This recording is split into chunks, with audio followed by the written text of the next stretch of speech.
আসসালামু আলাইকুম রহমতুল্লাহি ওবরাকাতু। আজকে আমি নিয়ে এসেছি বায়োলজি প্র্যাকটিক্যাল খাতা। তো বায়োলজি প্র্যাকটিক্যাল খাতা লেখার বিশেষ কিছু নিয়ম আছে, যে নিয়মটা অন্য কোনো প্র্যাকটিক্যাল খাতায় নেই।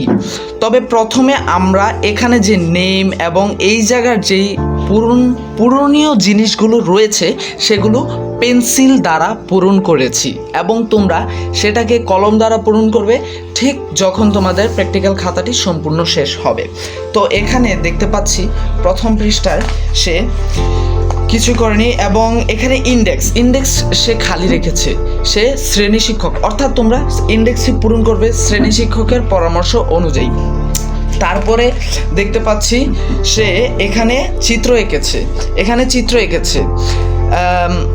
এখানে যে চিত্রটা এঁকেছে চিত্রটা ঠিক আছে।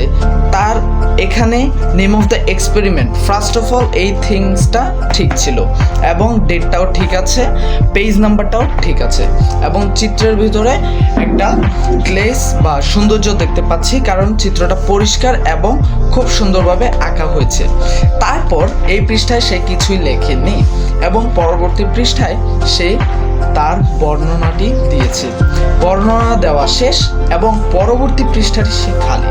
তোমরা চাইলে সে এখানে লিখতে পারো, এবং এই পৃষ্ঠার মধ্যে সে পরবর্তী চিত্রটি এঁকেছে, এবং পরবর্তী চিত্রর জন্য যেই এক্সপেরিমেন্ট নামটি লিখেছে। আর এখানে অবশ্যই তোমরা লেখা, চিত্র, এভরিথিং পেন্সিল দিয়ে পূরণ করবে।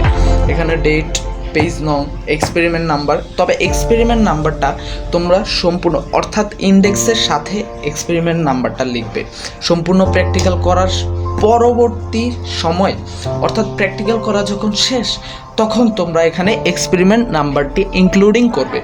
এখন এখানে সে কিছুই লিখেনি, এবং সে তার এই চিত্রের বর্ণনা দিয়েছে এই পৃষ্ঠায়। খুব সুন্দরভাবে বর্ণনাটা দেওয়া হয়েছে, এবং সে তার বর্ণনা এভাবে দিয়েছে। তো তোমরা ঠিক এরকমভাবে বায়োলজি প্র্যাকটিক্যাল খাতাটি পূরণ করবে। That's it. আসসালামু আলাইকুম।